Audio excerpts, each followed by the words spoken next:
Jadi saya suka bagi contoh analogi ni. Sangat straightforward tuan-tuan. Katakan ni ada rumah 2 tingkat. Okay. Bukan setakat mikrofon habis. Ni pun habis. Okay. Katakanlah ni rumah saya. Saya ni kaya betul. Tapi saya cakap saya nak memandang dunia sekarang. Saya mau masuk dalam kubur sekarang. Jadi saya cakap semua harta saya mau bagilah tuan-puan. Tapi saya bagi ni 9/10 harta saya dekat tingkat atas. Kena naik tangga sini. 1/10 dekat bawah. Bila saya suruh pergi, siapa cepat dia dapat? Tuan-tuan pun berlari, pergilah masuk kat rumah ni. Tapi semua orang kat sini cari harta, bawa bantal, kerusi semua. Adalah 2 orang kat sini ni cari. Dia tengah fikir apa? Macam mana mau balik semua harta 9/10? Yang lain berebut tarik rambut di bawah ni. Harta sikit. Pelik kan?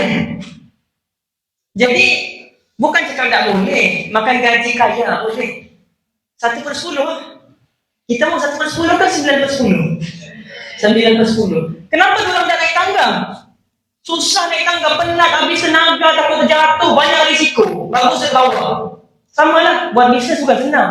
Tapi kalau kita jumpa bisnes yang betul, cara yang betul, support yang betul, produk yang betul, semuanya sangat mudah.